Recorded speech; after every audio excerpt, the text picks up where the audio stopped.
So you guys, today on Victorious Families, we are going to deal with the fact that Victorious families are built on covenant. For a second, I was like, who's Victoria? But anyway, continuing our series on Victorious Families, we are so delighted to have you here to be with us. We've got a great surprise for you today. Ladies and gentlemen, it gives me great honor to introduce our couch guests for today. Yes. It's emotional. Ladies, it's my parents themselves, Dr. and Mrs. Tusuria, who we could prefer to call Tusu and Dorcas, are here with us today. So, ladies and gentlemen, give them a warm welcome.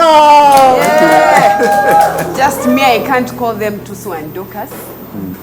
It's mommy and daddy. Yes, for me. You see how they throw you under the bus? No.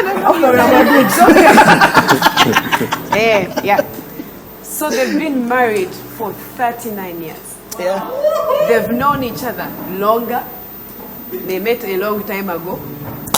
Yeah. They know the details. But they've been married for 39 years.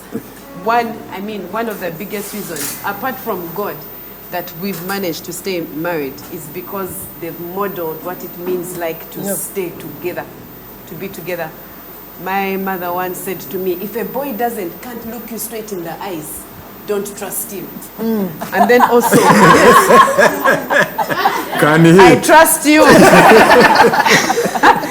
And then also, I remember when we were going to get married, my dad and mom, I thought they would be on my side, but they kept saying, Angela, if you're not serious about this boy, leave him alone. Don't waste his time.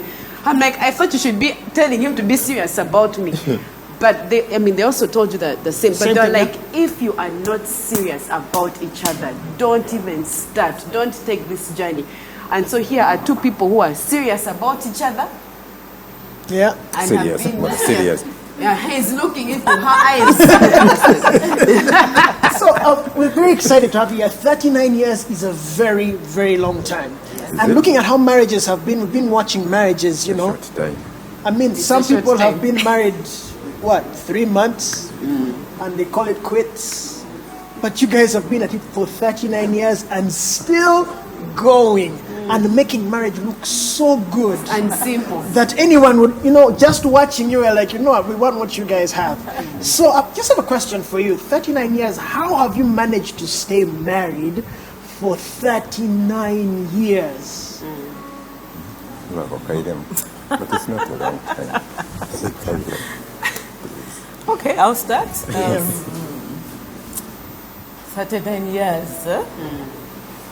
Time does fly, doesn't it? When you're having fun.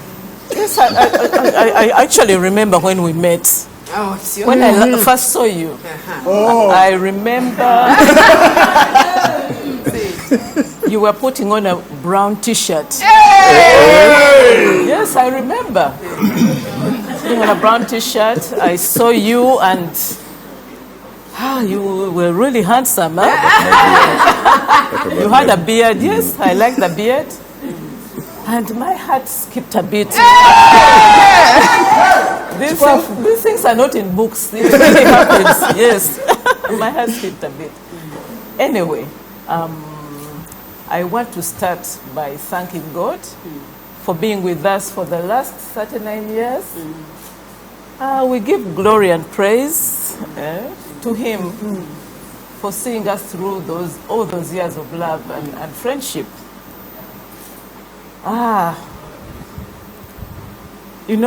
From the word go, we have been working as partners. Working as partners, we plan and discuss together, and this has given us a chance to communicate a lot. And it has brought us even very close together. As husband and wife, as friends, and as parents. It has really brought us very close to each other. it has even given us a chance to bond more. Yeah. We are always there for each other, Yeah. providing support in difficult times, cheering each other and praising each other. Yeah. Oh, we have even learned how to compromise. Because you can't always get everything that you want. Yeah. And respect has been a very important thing in our relationship. Yeah.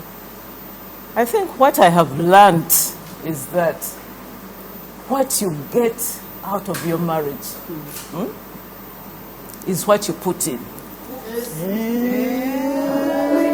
What you get out of your marriage is what you put in. Yeah. Yes. I think so. What do you think? Can I disagree?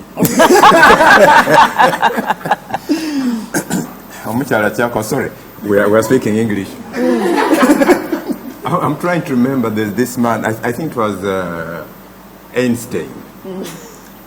Somebody went to Einstein and said, this business of relativity, it sounds very complicated. Oh, yeah, we're going. And Einstein says, no, it is very easy. If you put your hand on a hot plate for 2 seconds, it's a very long time. Yes. But if you sit with a beautiful girl in the park for a day, it is a very short time. And therefore, when you say it is such a long time, I mean, honestly, 39 years is a very short time, because I think, as Doc has said, we have been blessed. We have been blessed with caring, with love, with challenges to mold us. And I don't look at it as short. I just say, oh my God, is it already 39 years?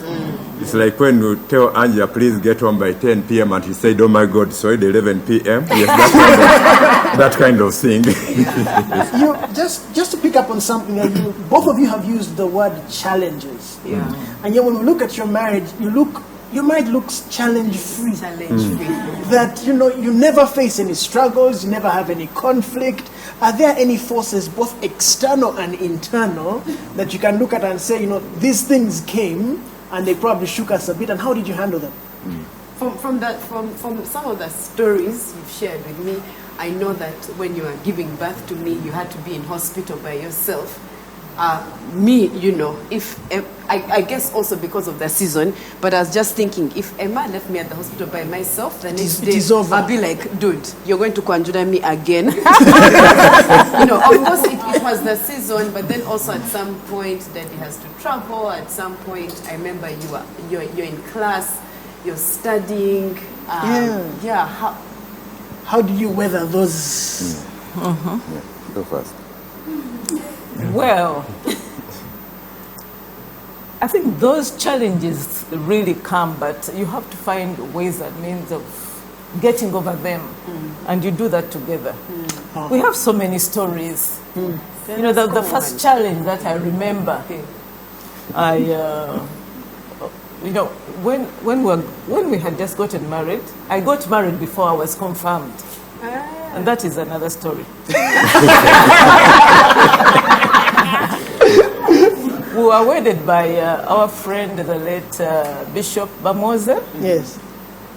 So after about 2 months, he called and said, I'm going to confirm some people at St. Francis Chapel. Chapel. Why don't you come along? So we went. I was confirmed. And after the confirmation, we walked to Wandegeya. We buy some kabalagalas. I think there were about 6 kabalagalas. We went home. We feasted on the kabalagalas with the black tea. And, we didn't have money to buy cake. We didn't have money to go out for a nice dinner because we were broke after the wedding. Yeah. But those were the most delicious kabalagalas that I have ever tasted.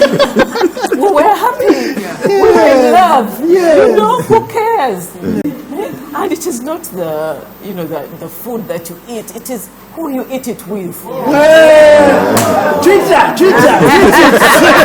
Treat her more. So that was, it didn't put us down. Yeah. We were happy. You talked about being in hospital alone. Yes, yeah. Those were days of curfew. It was wartime. These people saying curfew is new.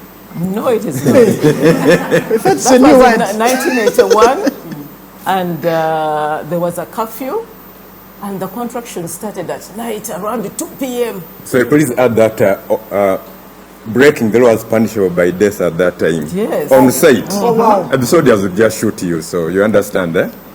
So, I sat on the bed, I slept on the floor, I went to the toilet, I ate what? The contractions were going on, and we couldn't move. So until 6 a.m., we went to hospital, and yeah, at that time, men were not even allowed around the Labor ward. The labor ward. They were not allowed. You take somebody, you leave them there. So I stayed there we go there in the morning, the whole day, contractions. Go and walk a bit, come back, sit down. Drink tea, drink black tea. And then there was a lady who came in as I was sitting there. The labor ward was there. She was putting on a busuti.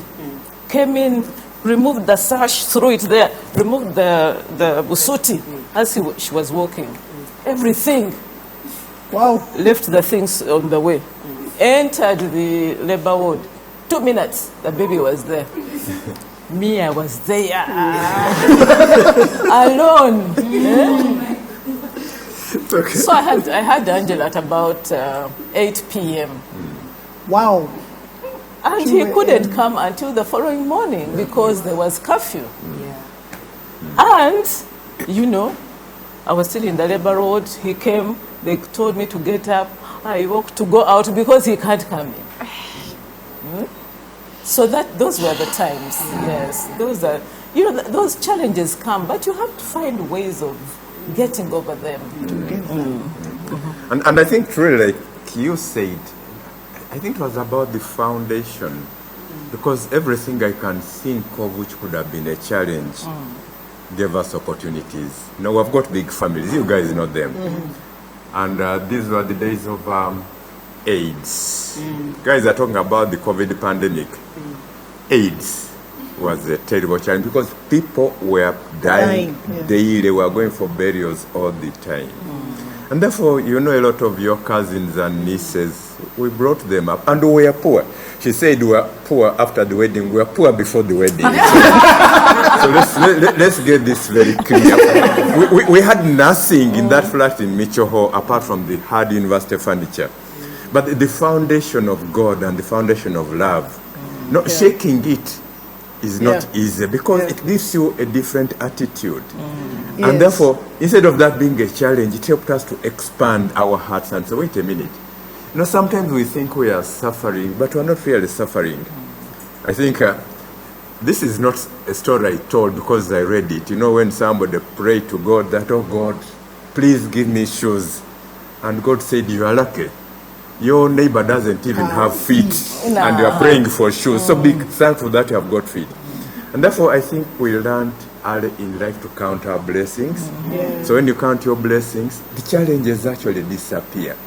So I was poor, but I had this beautiful little girl by my side. She was smaller than Angela. But quite seriously, guys, it is that foundation it keeps you together. So a challenge comes in a different perspective. It does not shake you apart. It brings you together so that you can address that challenge together. Awesome. Yes. Awesome. That's awesome. That's really good. Yeah. Friends, remember, if you have questions, send on Facebook, send on YouTube. We'll probably answer one or two of those questions. When you talk about challenge and when you talk about, I've just been thinking, there's a particular just a story in my mind that I remember, and I'll be able to share it without crying this time. But many times these days, people go through challenges and they're ready to walk away. But, Mommy, thank you for teaching me how to stick by your husband no matter what. By that challenge? Yeah, stick by this challenge. Wow! Shots fired. I do remember a time when my sister was at Buganda Road. I was at Chitante Primary School. So Daddy would have to take me to Chitante Primary School and then go to Makerere University. And so I remember we used to get a lift from Uncle Farouk.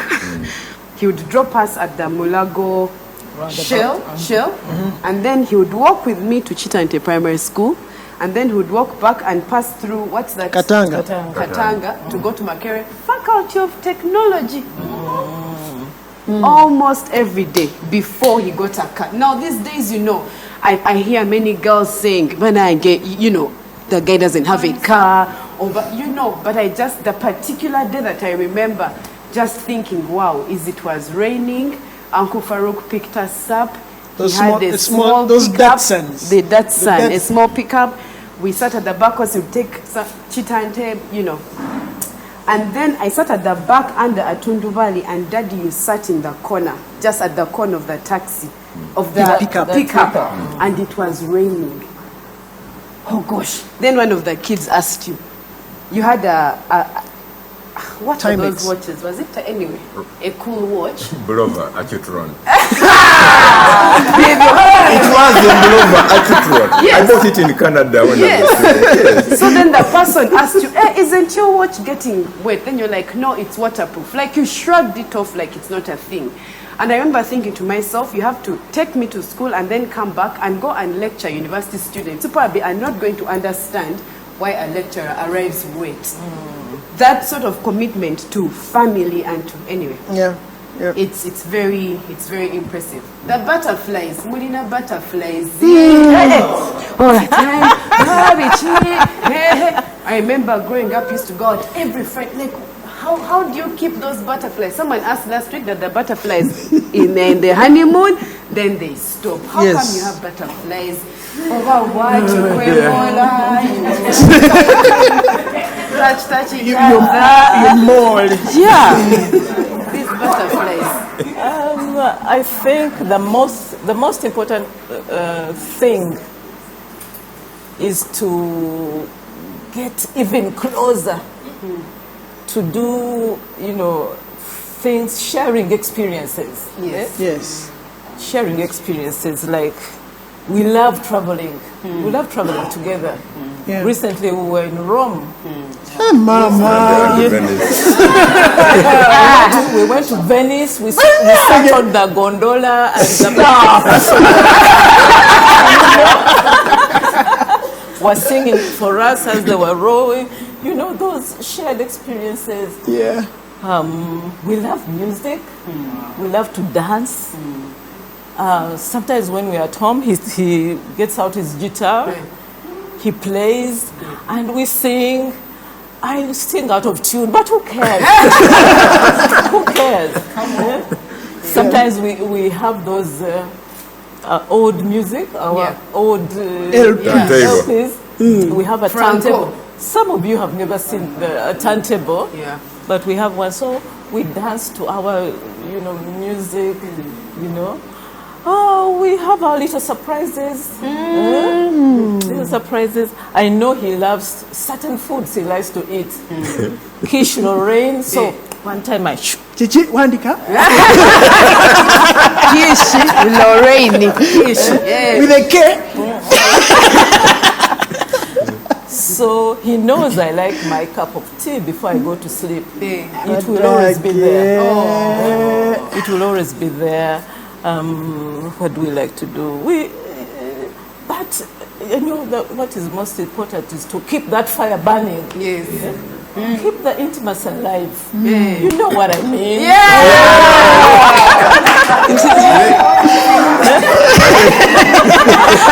I really can't. I'm not able.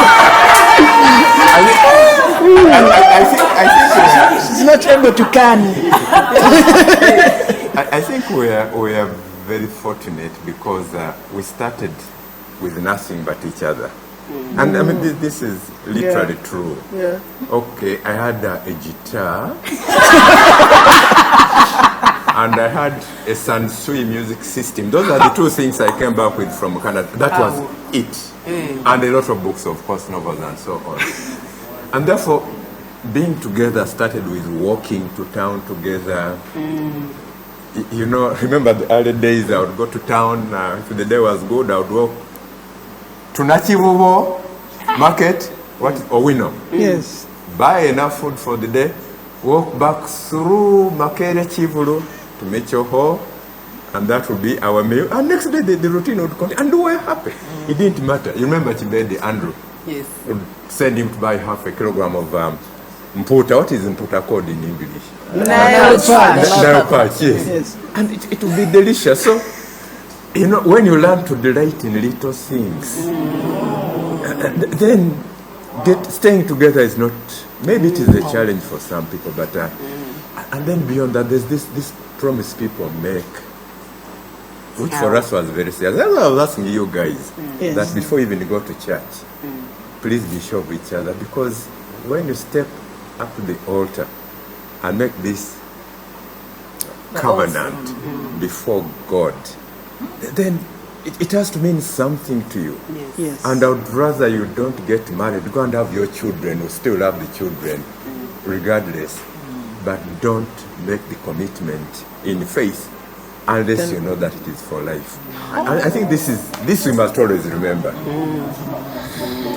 Cohabit.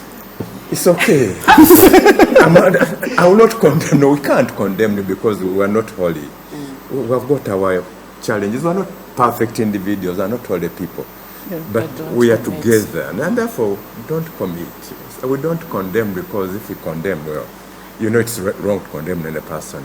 But that commitment has to be there. It has to come from the heart. Wow. Wow.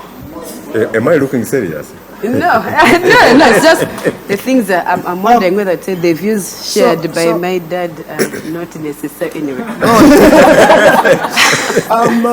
So there was a time in your relationship when you had to be away for several months, and even now, sometimes, because of the work that you do with Rotary Foundation, with even the job that you do with Knowledge Consult, it gets you moving all over the world all the time. So how do you deal with those times when you are separated for a long time, and how do you deal with the several absences? People are struggling with long-term relationships. For some people, the idea... once someone says maybe they're going to study for 1 year, they're like, the it's relationship over, we're can't done. continue. It's not going, So how have you handled that? Should I go first? Okay. I remember reading in a novel, somebody said, absence makes the heart grow fonder. Then somebody responded, of somebody else.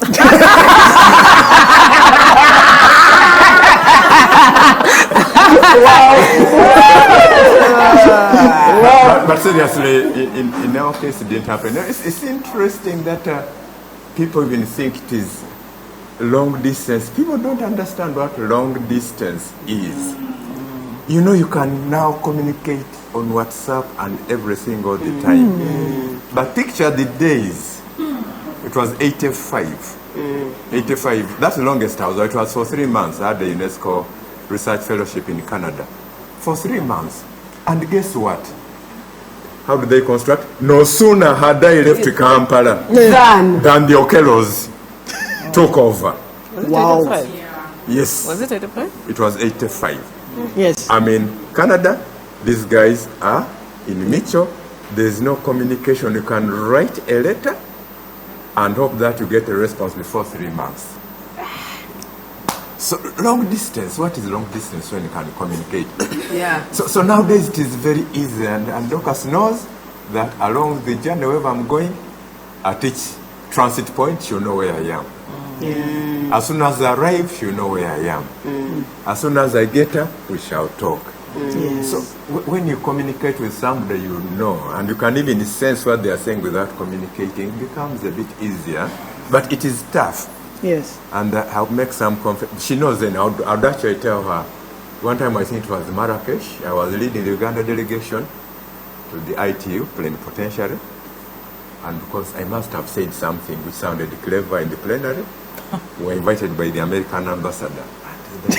Seriously, there's the big reception going on. Do you know that I left that reception and I called Dorcas. I said I was feeling lonely. So yes, it is tough because I miss this guy even when I'm traveling. That is the fact, and she knows it. Yeah. She knows it because she senses it, and I'll tell her. Yeah. Okay, yes. Yeah.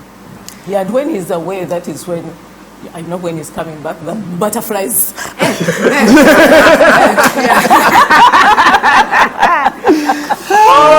We have some questions here on Facebook and on YouTube. Someone, I pray for you because I think I know what the answer is going to be. Please share the biggest disagreement or fight you guys had and how you dealt with it.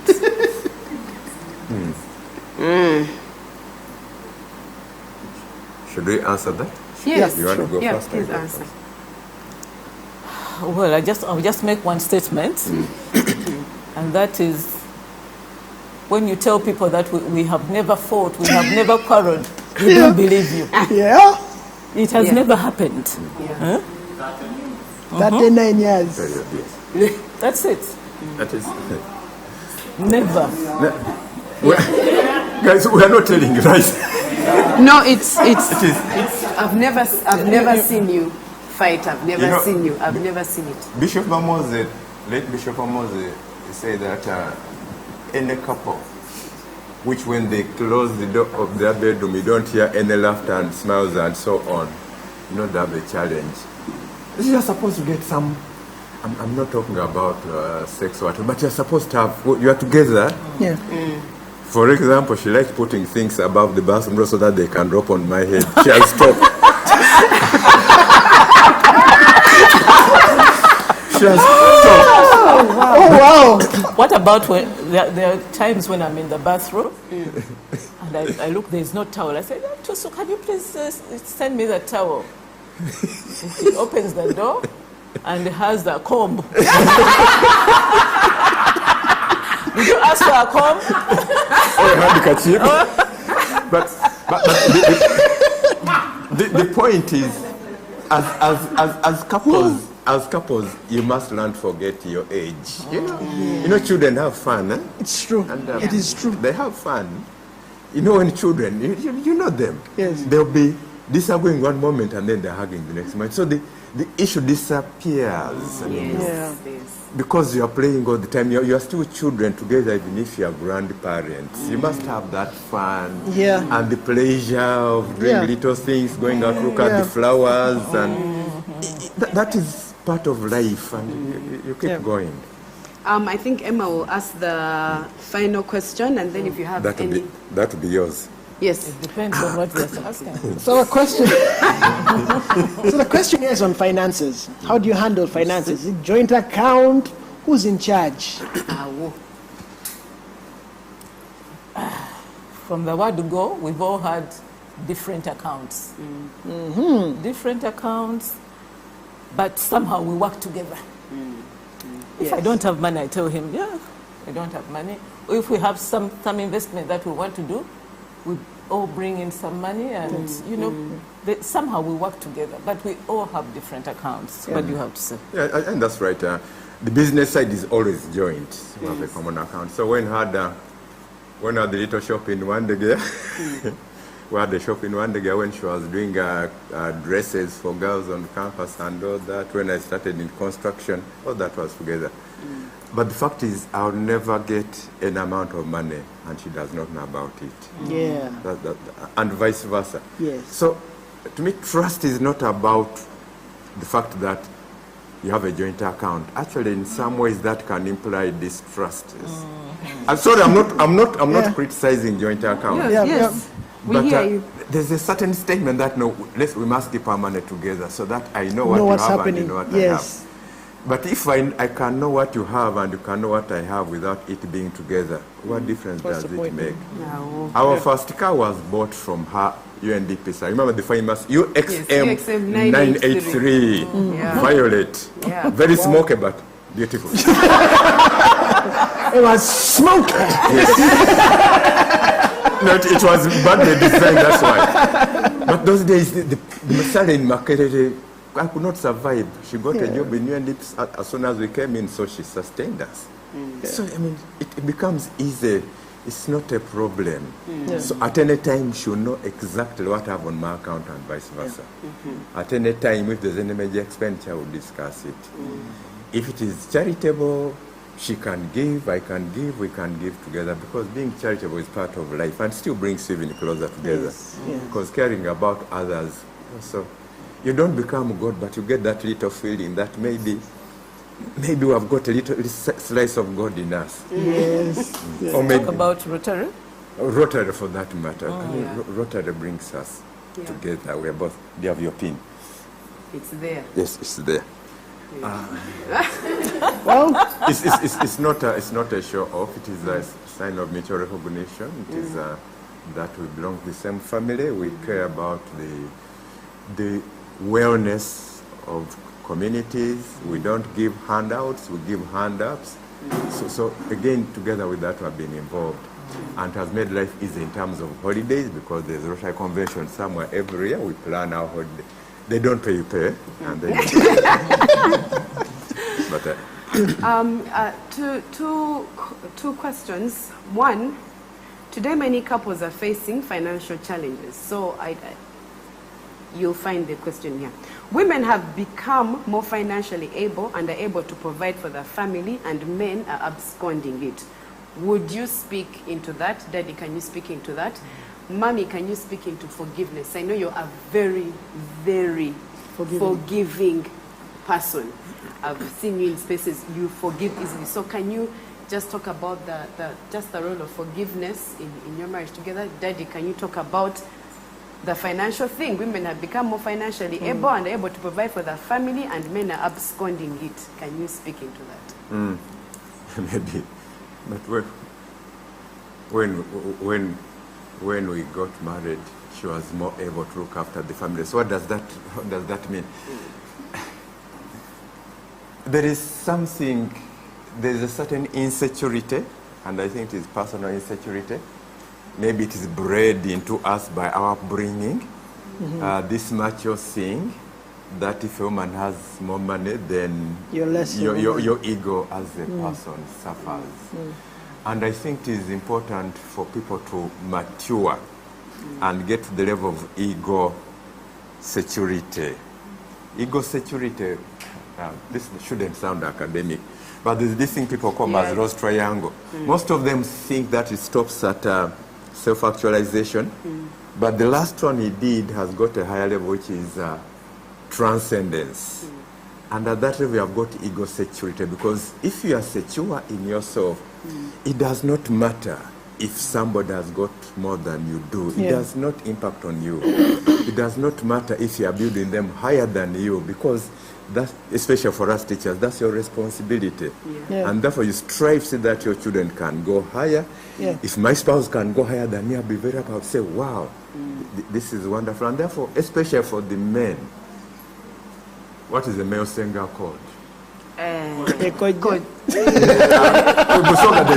Anyway, the point is, this is especially for men. Please get ego security. And that way you can live as partners with your spouses. And as partners, then you work together, you are friends. And therefore you are not fighting all the time to say, don't you know I'm the man in this house? Honestly, it is so stupid and silly. People actually do it. Yes, about forgiving. I'm happy that you can see that I am forgiving. But there are no situations that I remember that really, no knife-wielding situations. No, just little things. And if I can forgive other people, what about the person I love? You know? It is so easy. Such simple things as, sometimes he will call home, don't eat. Sometimes when he will be late, he says, you can eat, I'll find it. But when he calls and says, wait for me, I'm coming, and gets stranded in traffic, the phone is off, no battery, then you really get annoyed. And then he comes and he's so apologetic, you know. It is so easy, you know. Yeah. We have learned to say sorry. That is something that Yes. really is Yes. important. Yeah. You learn to say sorry, and life goes on. Yeah. Can I add a little thing? Yes, yes, yes. Counting, what are we whispering about? Counting blessings. Yes. There's this passage, again, people sometimes quote the Bible and they think it is not serious. Love does what? Does not keep record of Which one? wrongs. Love is patient. Love is... Love covers No, all sin. keeping a record is one of the things we easily fall into. Yeah. So somebody still remembers what they gave 30 years ago. I forgave you this. Then you did forgive. Thank you. Thank you, Mama, whoever's these 3 years. So that's partly why it is difficult. Because when you condition yourself to that, Yeah. they disappear. Yeah. Thank you. Well, I just want to, any parting remarks that probably may not have addressed or something you want to leave with us, a tidbit, something treatable, you know. I've last already word. said that. I've already said that. I should repeat. Okay. Well, I said that what you put in, You get out. what you get out of your marriage Is what you is exactly what you put in. If you put in, let's say, complaints, then of course, if you sow complaints, you reap. you're going to reap 100-fold. Yes. Complaints. Ma'am. eh? Ma'am. If you sow nagging, somebody is going to abandon you. Eh? So what you put in Is what you is get what out. you get out. Awesome. Daddy, anything? Can I try to be wiser than my wife? This time It's she might okay, not this forgive. time I have allowed you. I think for me my message is to the men because they probably suffer most, and I'm not talking about suffering most physical or whatever, but they suffer most from ego. Yeah. And this is a challenge to many marriages. You cannot say, I'm sorry. There are things you can't do in the home. I mean, if I met Dorcas doing everything in my home, why should I stop? They eventually pushed me out of the kitchen, which is okay because I don't cook as well. No. We don't have to. But there was a time we got a new maid. And Tusu went to the kitchen to, what were you doing? We were washing something. And then she was Mama Rhoda, and she said, Mama Rhoda said, what have I done? Dad is washing up the plates. You know? So for peace, for peace in the home. So men, please, you have a responsibility in creating that homeness or homeliness in the homes. You are part of it. It's not simply for the lady. Together, working together, you can build the home and build the love in which your family and everybody is going to flourish. This is our responsibility. Being the head of the house does not mean that you sit at the head of the house. The head of the house carries everything. So if you are the head of the house, lift the entire house on your head and make sure that they are happy and that they are progressing. That is the head of the house to carry everybody to success. Wow. Wow. Thank you so much, guys. Thank you so much.